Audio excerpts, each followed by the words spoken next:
statistics, it shows incorrect settings and the logics are the major reasons because of the relay misoperation. And the IBR inconsistent fault behavior contribute some of those misoperation. And also, there's a lack of correlation between the protection engineer and the IBR control engineer as well. Because for today, probably many people understand IBR and the controls, but very few people knows protection.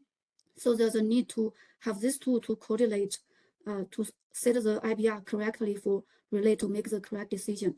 So those are the three major real-world challenges seen from industry. For this project, we provide academic insights to resolve those challenges and make a recommendation. There are many issues, problems there. What we are trying to address are the two major questions. First, how exactly IBR affects the protein relay elements. We have heard from utility protection engineers. They said they have never heard the real-world event showing the IBR cause any relay misoperations. This is because some relay elements, such as differential elements, still functioning pretty well with high IBR grids, but some elements, such as distance and the direction elements, they are significantly challenged by IBRs because of the negative sequence current contributed by IBRs. We will talk about that later. Secondly, we want to address how should protection engineers and IBR engineer coordinate to achieve more reliable power system protection. This question is also posed in the recent webinar hosted by Manish from April in the HV 2800 Clause 9. He mentioned about the correlation between the IBR engineer and the power system protection. So this is relevant to that question as well. So this is the two major questions we want to address in this talk today. Now I would like to move to the overall approach. To achieve that objectives, we start from the gap analysis. We realize there were different IBR modeling aspects that is not addressed, especially how they impact the protein relays. For example, the inverter modeling, if we should use a switching model or average model, because many OEM provide only the average model. Some people say we need a switching model to better represent the transient dynamics, especially harmonics. So this is one aspect we are looking at. Second thing is the sequence components. Some of existing IBRs, they are 2800 compliant to regulate the negative sequence current, but a majority of the IBRs, they are still not 2800 compliant. How will that impact the protein relay elements? Plus control functions, we have the slow control loops like the PQ control for the PQ control or VAD, VDC control for the grid following. For grid forming, we have the droop or the VSM control. So those are the slow loop. We also have the fast loop like the inner current loop, etc. How will those different loops affect the protection relay? That's not clearly understood. Plus, we know the current limiting is a very important factor to look at. Lastly, the primary source, if it's a PV or battery or combined, how will that affect the protein relay elements as well? So those are the major aspects we are looking at. And to do this impact study, we perform the simulation in PS card, you pass through the relay elements to evaluate. Then that's how we can conclude if that impact or not. We are mostly focused on the first 3 cycles because that's a critical time window the relay make the decision. So that's a very important criteria we are looking at. And based on the impact study, we make a recommendation and the requirement for IBR modeling for the first study. And especially we make some recommendation for protection engineers because they are not very familiar with IBRs. So this is the overall approach. And in the next slide, I will talk about repeat again the categorization aspects. The 4 aspects that you can see from the list here is very exhausted, especially for we actually consider for both grid following and grid forming as well. And for the in the current control, we have DQ or alpha beta versus the sequence domain control. That is 2800 compliant to regulate the negative sequence current. For the current limiting, we have DQ priority. We have 3 major current limiting used commonly in academic and in industry, we also consider other different aspects as well. Overall, we want to see how these different modeling and control aspects affect the response of the protected relay elements. And those relay elements are phasor-based protein relay elements. To achieve this, we have to build a generic IBR model. So you may ask, why generic model? Because generic model, we have the choice to change different modeling and control. And to have a confidence in our IBR model, we actually compare it against the Tesla Oilman model. We have a very good match in the response, for the response and the relay decision as well. So that's how we can rely on this model to do the study. So again, these are the variations we can change to perform the impact study. Due to the time, I will not go through all of them, but particularly we focus on a couple of additional things. First, since 2800 requirement for the IBR photo response. This is a snapshot from the document.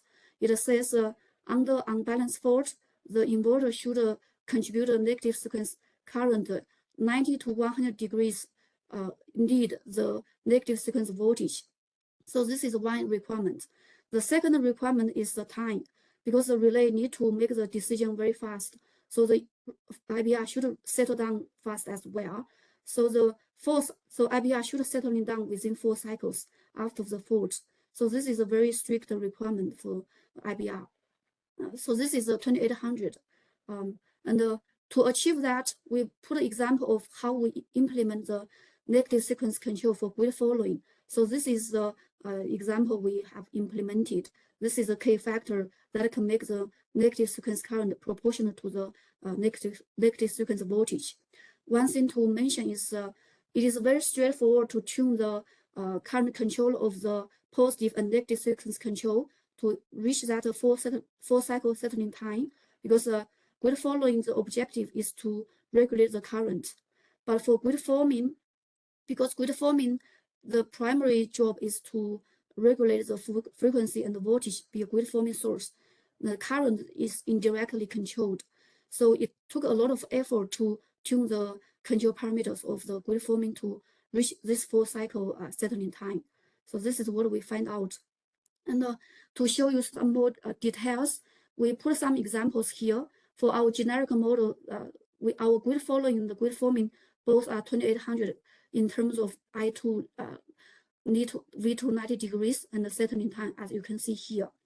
And if you see here, the formula here calculates the active current of the negative sequence component, because V2 is if V2 is 0, this angle is 90, so the IP negative is cosine 90, so it's cosine minus 90, so it's 0. So you can see here both are 0, and for the negative sequence react current, it should be minus the magnitude. You can see it goes to minus, so that's why we say it complies. And also the time it settling down within actually 3 cycles. So this is after exhaustive tuning. We also pull up a few OEM model. For example, this is a OEM grid following inverter. After fault, this unbalanced fault, it is settling down within the 3 cycles. And then this is grid forming. Grid forming took like 7 cycles to reach settling time. Even we tried to tune it, it still cannot reach that 4 cycle in certain time. And we have another OEM grid forming. It has a pretty beautiful transient, and this is also 2800 compliant.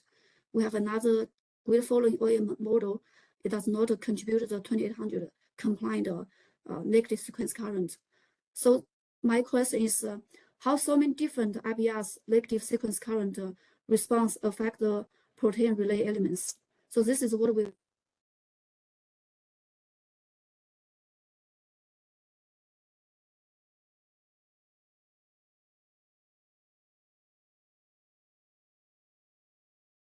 We lost Jing. Jing, can you hear us? See if she's able to rejoin.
You want me to take over if she doesn't come back soon?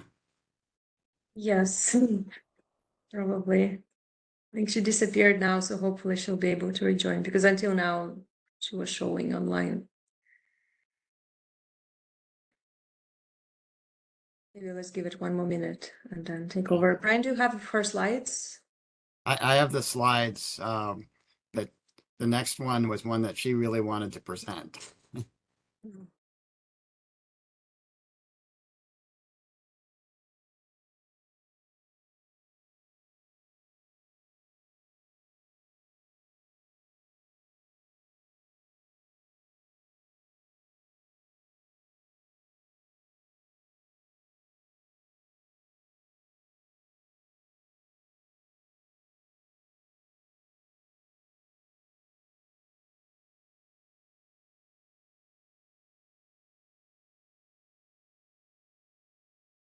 I still don't see her joining, so maybe Brian, if you could cover for her. Okay. Yes.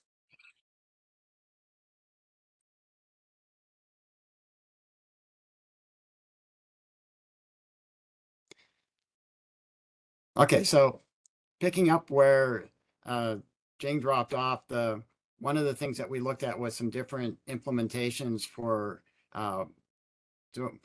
both doing D or Q priority current limiters.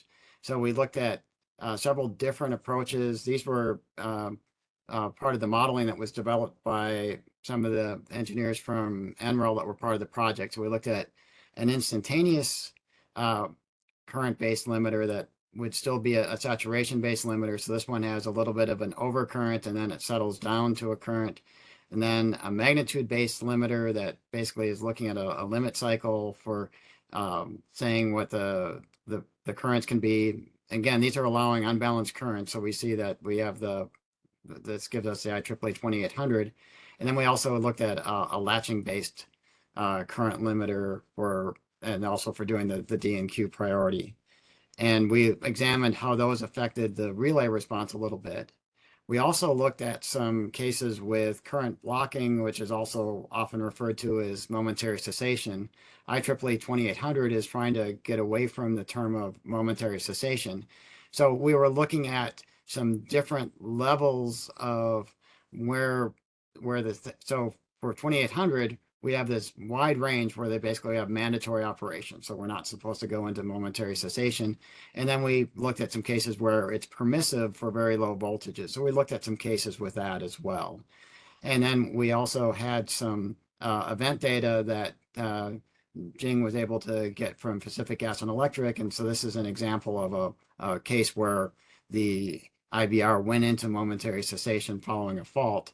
So in their IBR models, those models implemented some ways of creating this momentary cessation for the cases where the voltage was getting below the limit where the IBR would be allowed to go into cessation, because we wanted to see how that would affect the protection response. And we looked at some different timings for how long it takes to go into cessation or go into the current blocking mode. And so we looked at 1, 2, and 3 cycles. We went farther, but really the 1, 2, and 3 were the ones we cared about.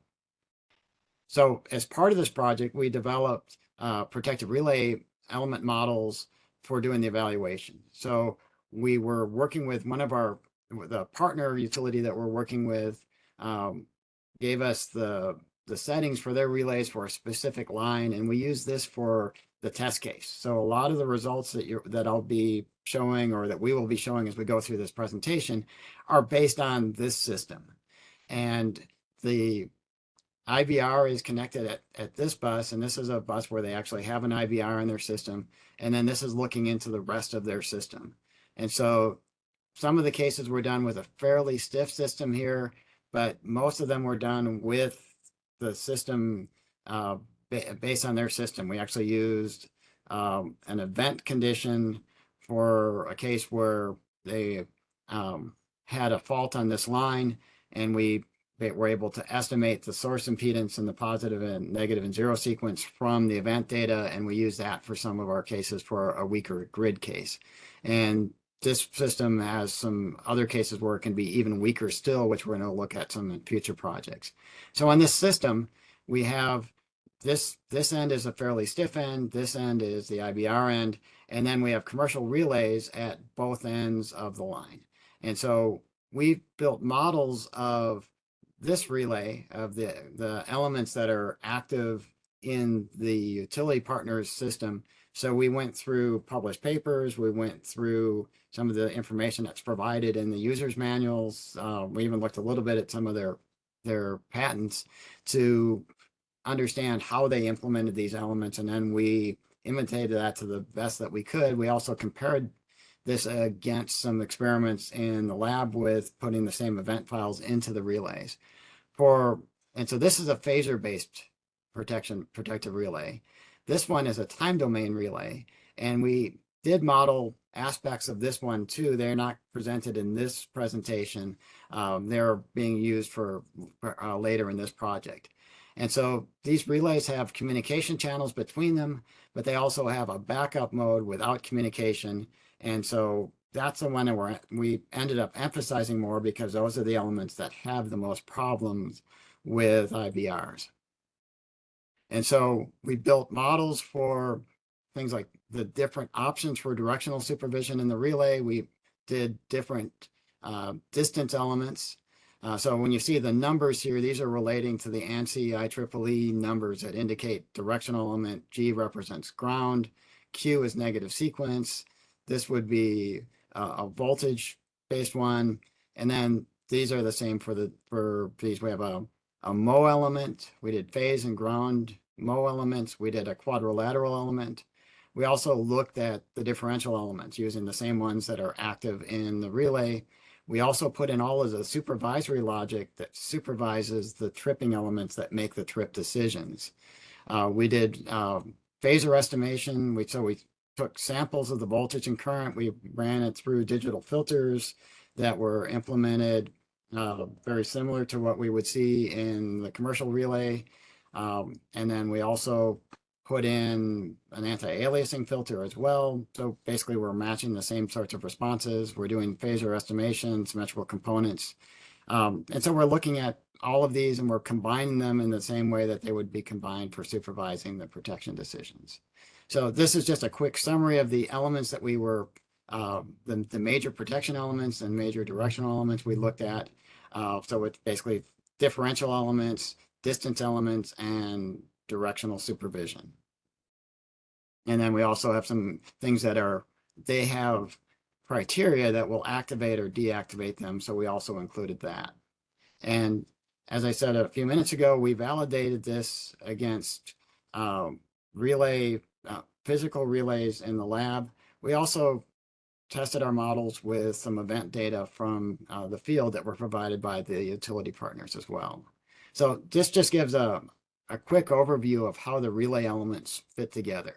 So we have the relay settings that go into the different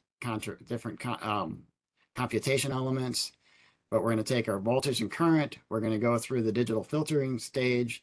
And so, and we're implementing the cosine filter and approximating the sine filter the same way that the relay vendor does in the cases we're looking at.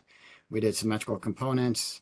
We also included fault type identification logic because this is one of the supervisory elements that affects how the relay responds. And then we have the logic for the response. And so we have this for the different types of elements that we're looking at. And then we put together a set of scenarios and data sets for doing our characterization and our evaluation of the relay. So again, we took this system. And so we have the IBR here. So this is where the generic model is being used in this stage of the study. A later stage of the study will actually have a black box model of the commercial IBR that's at this location. And then we're looking at this bus and this bus have the relays. We included this short stub line so we could put faults at this point for ones that would be behind this bus just to do some checking on behavior of faults out of section. There's a small hydro facility here, but this is the main connection to the grid, and this is the bigger fault current contribution. This has a very limited fault current contribution. And so we have the line parameters for this that are from the relay from the system that we're studying. And so when we're doing the cases, we wanted to do cases that would exercise the, Brian, your slides just disappeared. okay, I'm not sure if you could reshare. sorry about that. Oh, no worries. It just happened. So for doing the studies, we wanted to look at different degrees of system strength. We also were looking at the transformer configuration. So the transformer configuration in the system we're studying for the IBR has a delta connected winding facing the transmission system, which means that we would see very little fault current for phase to ground faults coming from that end of the line. So we also wanted to look at some cases where we reverse that transformer connection to have a Y grounded winding. So we would have a zero sequence current path. So we could model things that would be more typical of what you'd see in a transmission system. This utility partner system was a little bit non-standard with how some of their transformer connections were done. So we looked at the transformer connection. We also looked at how much pre-fault power flow affected the response. And then we did fault cases at different locations, different fault resistances, different fault types. And then we looked at different things with the IBR model. So what we did was modeling the DC link behind the IBR, what degree we modeled the voltage source converter, doing an average model versus a detailed switching model, how we do some of the control, different inner current control options, and then different current limiters. And so we did this for grid following converters. We also did this for grid forming converters. And so we did a large number of cases for these different cases for the grid following converters, and then did the same thing for grid forming. We narrowed down some of the grid forming cases based on what we learned with the grid following cases. So some of the things that we'd already seen weren't having much effect. We didn't spend as much time on those. We also added, after talking to our industrial advisory board, we also added some things with momentary cessation. And so we developed some schemes to generate data, and we generated ComTrade data that that was produced from the simulation studies, and then this was transferred to our system for being able to for the relay model for being able to do the analysis.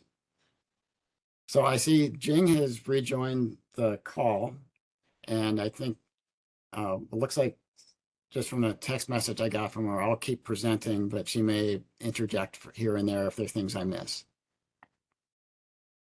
So once we had built this model, put together the scenario, then we started doing some things to characterize the results and then doing evaluation and analyzing the results. So we took the ComTrade data, this went into the relay model. So we did all of the filtering and phasor estimation. And then we analyzed the different scenarios, and then we drew conclusions based on the results. So everything was fed into the relay model. We saw how the relay models responded. We looked at the different elements. We started out looking at some of the things just with the phasors for the currents, and then the negative and positive and zero sequence voltages and currents, then went to the relay elements. So we broke down these and saw what had the most impact. So some of the things we saw from our results was from the relay response point of view for the phasor-based elements, using an average model versus a switching model did not affect our results at all in this case. The primary source, whether we modeled the PV array in detail, whether we modeled the battery in detail, or combining them or did a simpler model for the DC link, also had limited impact on the results. When we also looked at outer loop control for the grid following converter. So if we were looking at just real and reactive power control versus regulating the DC voltage with a more detailed DC source, or regulating the AC voltage, we saw that, again, there was limited impact. And when we looked at the grid forming converter, if we looked at droop control versus virtual synchronous machine control, from the relay response point of view, in the first 3 cycles, we did not see a significant difference. Things that do have a big effect would be, as you might expect, for the inner current control, if the controllers are based exclusively on phase current control and not trying to do anything with sequence current, whether they're synchronous reference frame or instantaneous alpha beta reference frame, that made a big difference compared to having something that was doing sequence current control that was compliant with IEEE 2800. We also saw some differences with the current limiting, whether we had DQ priority versus, sorry, D axis priority versus Q axis priority. And we also saw some things with momentary cessation and really the timing of how long it takes the IBR to reach the 2800 compliance and the negative sequence current. We also saw some effects from grid strength, especially with fault resistance and a little bit with different power levels. So, for example, here is a case where we're looking at a phase to ground fault in phase A. This is a case where we had flipped the transformer at the IBR, so we had a Y grounded winding facing the transmission system, so we had a zero sequence current source. So we see that the zero sequence current is much, much bigger than the negative sequence current. But for this case, if we're comparing an average model and a detailed switching model, as far as the relay is concerned, we're not seeing any difference. So these are calculations that are coming out of the filtered values from the relay. If we do a phase-to-phase fault, again, we see that the switching versus the average model did not cause problems. So as long as the controls that are supervising the model are solid, then it's not going to matter. If you end up with some significant differences in some of the things with the implementation of the switching model that differ from the average model, that could cause some problems. We also looked at cases where we're looking at the different options for the DC source. So modeling something with a detailed PV model, a detailed battery model. And then this is for looking at a DC coupled PV and battery system, which is for the utility partner that we're modeling in this case, they had a DC coupled battery and PV system. So we wanted to compare that case. So again, there's really from as far as the currents that we're seeing from the relay, we don't see a difference. And then we look at the A to ground fault and we look at the B to C fault. And then when we look at outer loop control, when we look at a PQ dispatch versus regulating VDC and then the AC voltage magnitude, again, we're seeing very consistent behaviors between the different controls when we're using this inverter model and we're using the we're reading it through the relay. And then this is following that one up. The previous one was a grid following control. This is looking from a grid forming control. So this is comparing droop control versus virtual synchronous machine control. And so with the implementations that were done again, and remember what we're really are interested in this project is these first 3 cycles. So we're not, even though this is showing out past 10 cycles, so these are power frequency cycles at 60 hertz. We're seeing that we're getting very consistent behavior between them. So once we had done this to kind of reduce some of the cases we need to look at, the next step was we started looking at the impacts of different current control. So this is a case where we're looking at 2 specific protection elements. So this is a negative sequence directional element response. So for a forward fault, what we would see is that the yellow line and the red line here, these are dynamic thresholds. And so they change with the behavior of the power system. And so if the blue line is below the forward threshold, the relay will indicate a forward direction fault.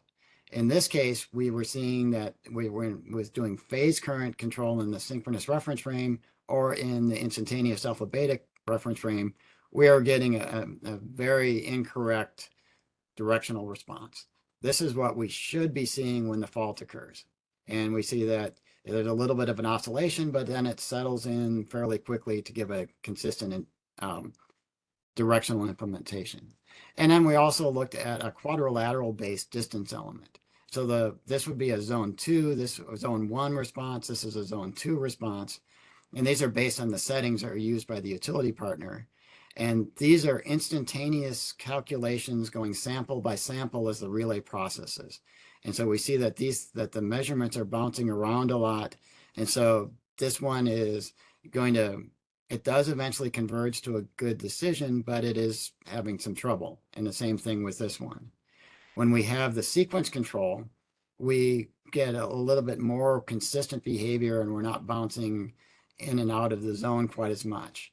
So at this point here, where the cross is here, there's no data results until we get here. So it goes from here up to here and then goes in. So we'll be looking at this with some other ones. So these were some fairly close in fault cases that we were looking at in this case.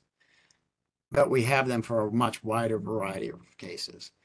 This is for a Mo ground element with an A to ground fault, and we have the Y to ground transformer connection, Y grounded delta connection, which means that we're going to get a solid zero sequence current. And so we see that we get very consistent behavior between all of these. And the reason for that is basically the negative sequence current is dominated so much by the zero sequence current that it doesn't affect anything.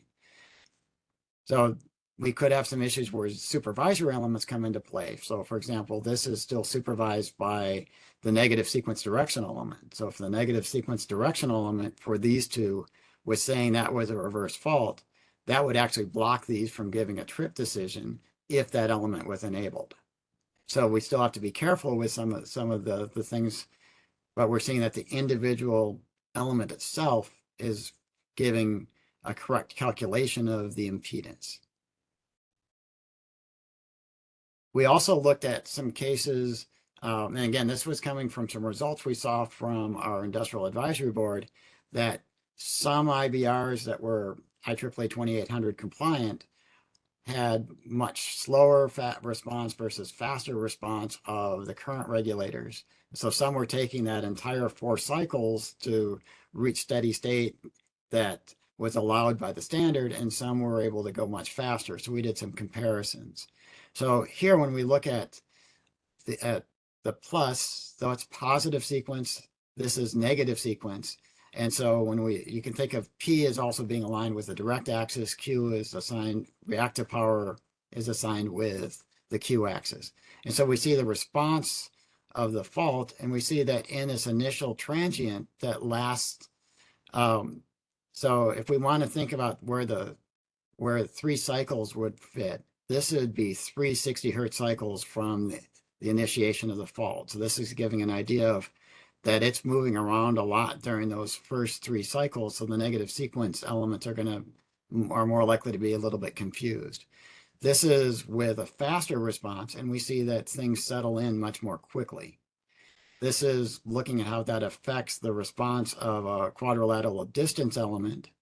And we see that the response is not that different on these, but again, this is an A to ground fault. What we're doing in this one is we are looking at one that's supervised by the zero sequence current versus the negative sequence. So we see a pretty good response. And then we're here with what it does with the negative sequence directional element. So slow versus fast, we're just settling in faster with the directional element.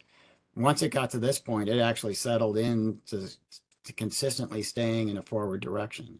So it was actually faster than the distance element settling in. And this is just a comparison of looking at a timing diagram for the trip. So this is just identifying that there's a fault. This is identifying the faulted phase. And so again, we're looking in cycles. We're seeing which elements are responding faster. So the faulted phase selection was a little bit slower than the directional element. This one was blocked because there wasn't enough negative sequence current compared to the zero sequence current. We had a ratio of I2 divided by I0, and that disabled this element. This is the response of the Mo element. Now, normally we would expect the zone 2 or backup element should respond a little bit faster. So this is okay. And so we see that the distance element response, by the time we get to the point where we actually get the trip signal, there's not that much of a difference between these on the fast or the slow. The key for this was really that we were seeing that we're getting this behavior was picking up very quickly. And so even though this was a little bit slower settling in, we were still able to get the information the relay wanted at about the same time, whether it was slow or fast. It was just like a fraction of a cycle difference between the two. If we look at the case of different current priority, so if we look at a magnitude-based Q-axis priority, magnitude-based D-axis, latching D, latching Q, and we look at the different fault types, again, we're seeing that there's minor differences. So again, this is like a less than a cycle. So this is like a quarter of a cycle difference between these. So we're getting pretty consistent behavior. We're a bit slower on the phase-to-phase faults, where we don't have that zero sequence current from the transformer making a difference. But again, we're seeing almost all of them are at the same time. So the latching didn't have a lot of effect on the response. This is a little bit more detailed comparison of the different cases. So we have the dynamic-based response and the magnitude-based response. This is the Mo element response for the impedance calculation. We see that they're very consistent for the ground fault. Again, the transformer connection is dominating this. This is the quad element using a zero sequence current polarization. Very consistent result because the zero sequence current dominates so much. This is a quadrilateral element using negative sequence polarization. We see that things move around a little bit more and it oscillates a little bit, but it still comes into the correct response. When we compare the directional element, again, there's some differences here, but as far as the overall decision, they're very consistent. If we go to a BC fault using Q priority, so reactive power priority, we see that this is the dynamic one, this is the magnitude-based one. So we have an overshoot in current and then it settles down. What we're seeing here on the Mo elements, so the circle is expanded. So this is a dynamic Mo response that you would see in relays that use memory polarization. So they use a history voltage to strengthen their directional element. And what that does is it responds to expanding the circle back towards an effective source impedance. Because we're limiting the current in the negative sequence and the positive sequence, and because we're using Q-axis priority, it expands to a large degree in this direction, which actually helps improve the protection response. And so we see that some differences in the dynamics, but again, the results are fairly consistent. We see that the negative sequence polarized quadrilateral element has a little bit different path to how it gets to the result, but gets to the result. If we look at momentary cessation, this is the commercial relay, this is the MATLAB model, we get pretty consistent, very consistent results between the two. We have some slight differences in timing, but there's small differences. This is with no cessation. If it goes into cessation at about 1 cycle, neither the commercial relay nor the MATLAB model were able to trip. So basically we lost the fault current source before they had a chance to make a decision, which from a protection point of view, then unless you've got a direct transfer trip from the other end when it trips, then this is going to be sitting with the breakers closed. If we delay the momentary cessation for 2 cycles, we see that we do have enough to trip. We see a lot of elements deassert, but we're taking advantage of the fact that the protection response latches on so that it's going to stay and it's not going to drop out. So we're following the logic for things latching. And so we see a little bit of a difference in how long things stay latched. And so that's some of the things that are not documented well in the manual. So we're trying to guess on how they respond. If we go 4 cycles, it does even better. All of these were cases where the voltage magnitude fell below 10% of nominal, so that even with a 2800 compliant inverter would be able to go into momentary cessation. So just going through these, some summary observations, as we talked about earlier. Yes. Just to give you a quick time check, we have 9 minutes left till the end of the webinar, so maybe leave some time for questions if you can. Okay. Sorry about that. So we already went through these parts. A lot of this is kind of summarizing what we talked about. So if we don't have a converter where the current control loops are IEEE 2800 compliant, we're going to have some challenges for the protection schemes. And it doesn't matter whether it's a grid following or a grid forming converter, we saw very consistent results for both of them. And so the negative sequence current control, again, grid following, grid forming, they're very consistent. And then when we look at the control aspects, we have some things that we saw from the results here. Again, we need to have enough current on the momentary cessation so that we don't trip, that we are able to give a trip decision. And the impact of the priority needs some more study, and we're going to keep doing some more study on that. And I'm going to skip through a couple of these. And then when we looked at line current differential elements, which is something that, as the industry will tell you, things have been very consistent with line current differential elements perform very well with the IBRs. The cases where it restrained, where it's in the gray area, those were ones with very high fault resistances and the total current didn't exceed the threshold. And that would have blocked even with the IBR did not affect that. That was more the strength of the system. So we've gone through aspects of different things that affect and don't affect the protection response. We've developed some recommendations. We're going to continue doing studies and doing with more detailed models of our utility partner systems with black box models. And we're going to do some comparison with seeing if any of the conclusions we see here are going to change. And so far, things have been pretty consistent. This is a list of publications. We're doing a detailed report that's going to be released by NREL later this spring or early summer. And with that, we go to questions. All right, thanks so much. Thanks, Brian. Thanks, Jing. Just a quick sound check. Jing, can you speak? Really Yes, sorry. I can There hear you. was, No worries, it happens. So the first question is, was the effect of IBR on distance protection also tested for series compensated lines? Not at this stage of the project. The next stage, the utility partner that we're working with has series compensated lines, so we will look at them.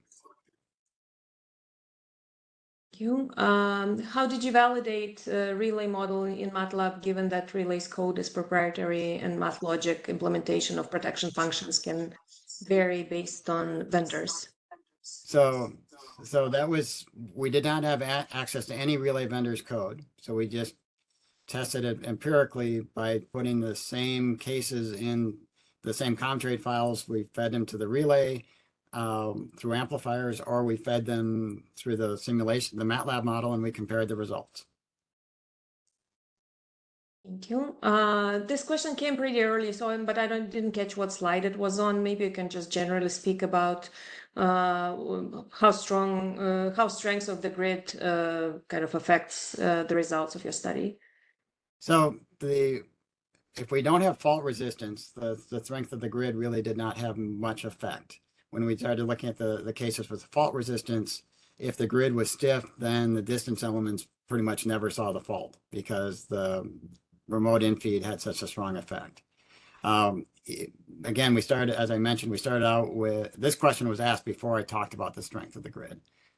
So the early tests were done with a fairly stiff grid, and then the others were matching the utility partner's system, which is a fairly weak system.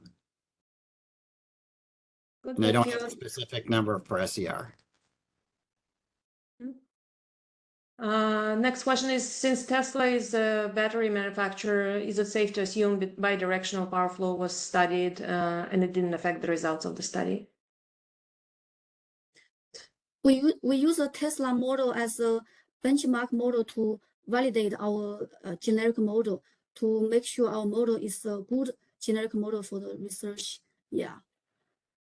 So I guess the question is like, they are asking if, you were in a study, you were charging and discharging in different cases. so we didn't do fault study cases with the battery charging. They're all studied under discharging mode. Yeah, inject power. Yeah. Did you look at? Yeah, go ahead. I think it's worthy to study under discharge mode how the fault response look like. Yeah, because I have seen OEM has a separate control in the grid forming, discharge and charge. That tells the difference. Yeah. Our future work. Thank you. Yeah. The next question is, did you look at impact of time constants tuning of PLL or current controls? So the current control is a fast loop. It will for sure affect the IBR fault response, how fast it is settling down. And we have shown that in the study, it doesn't make a big difference. What makes a big difference is the negative sequence magnitude should be above a certain threshold, and the phase current should be drive and settling down in one direction rather than up and down and oscillating significantly. That's more important. The time stamp doesn't impact much. Next one is, what is the effect of 4-cycle negative current ramping time on fault detection time for distance protection? So it's going to depend a little bit on how the models we looked at, including the commercial IBR that we compared to that Jing mentioned. As long as the relative angle of the negative sequence current settled down quickly, matching IEEE 2800, as soon as the negative sequence current magnitude was high enough, we got a good response. And so the 4 cycles really depends on how long it takes the negative sequence current angle to settle down. Yeah, that's a very important finding we have made from this study. Yeah, I think the 2800 can maybe lose the requirement for grid forming IBR because it's really hard to tune the control parameters to reach that 4 cycles settling time requirement. Yeah. Yeah, I think this is the intent going forward, that that 2800 was written without grid forming in mind, and we'll need some adjustment going forward. And the next one is, did your grid forming use current controller? It seems expected that it has similar effect as grid following with current control, although many implementations exist. For our grid forming, we have VSM and also have a double loop inside. After the emulating the synchronous machine dynamics, we have a voltage control, we have a current controller. Yeah, that's why you see that. Yeah. Right. I think we have 1 minute, so I'm going to close out, and we'll address other questions offline. Thank you all for posting the questions. So I would like to thank Jing and Brian for this really informative webinar on impact of IBR controls on protection. I think this topic is still an active area of research, and this webinar will serve as a valuable reference for all of us, especially with some slides with recommendations that you had at the end. As I mentioned earlier, an email will go out once the video file has been posted, and we'll answer the questions that we didn't get to as quickly as possible. We appreciate your participation, and if you would like to stay engaged, I would like to invite you to participate in the next ESIG webinar on April 8th, which is near and dear to my heart, since it will cover recently completed DOE-funded ESIG study on grid stability services. The webinar will be delivered by Matt Richwine from Telos Energy, Nick Miller from Hickory Ledge, and Deepak Ramasubramanian from EPRI. Further information on all of our webinars and events can be found on our website, www.esig.energy, under events, and you are all invited to attend. Information on all GPST webinars is also available on globalpst.org. Jing, Brian, I would like to thank you once again for this timely webinar, and thank you all for your interest. We look forward to seeing you again in the near future, and in the meantime, take care, stay safe. Thanks again for your participation. Thank you. Bye. Thank you.